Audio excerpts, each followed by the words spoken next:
What's up, BookTube? I want to talk about 5 classic books that I have not read, but I'm still kind of interested in picking up. So that's coming up next.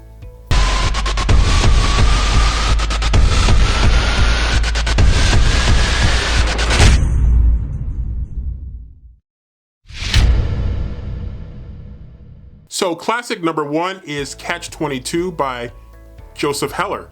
And everybody knows or thinks they know what a Catch-22 situation is, but I don't know how many people know that it comes from a book, apparently. So I am definitely interested, if for no other reason than for that reason, to finally pick up and read Catch-22.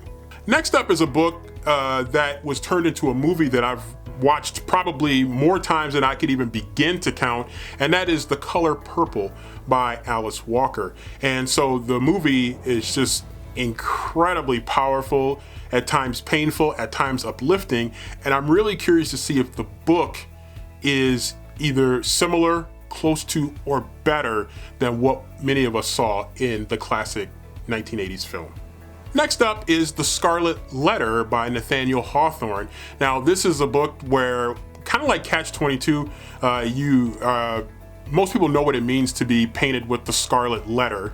And so I'm really interested to learn a little bit more about the story behind the use of the scarlet letter. So we'll see if it lives up to the legend of the scarlet letter that people talk about, joke about so often.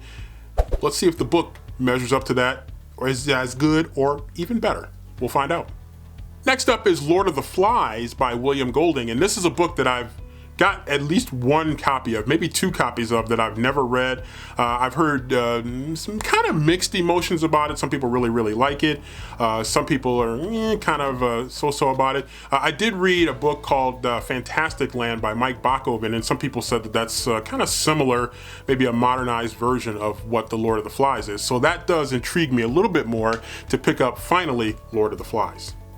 Next up is, and finally, The Lord of the Rings by Tolkien, and I am really interested in reading this one. It's maybe not as much in my wheelhouse in terms of books that I would normally read and genres that I would normally read, but I've heard a lot of good things about it over the years, and I'm just maybe a little bit curious. It's not a book that I've ever owned, but I'm just kind of tempted to give this classic, a try.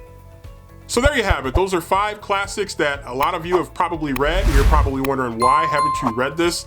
But, things happen. I made it a mission to read more classics this year, and well, I kind of was a backslider on that, but hopefully I'll be able to renew that energy for the classics, either to close the end of 2021, or who knows, maybe to put on the horizon for 2022.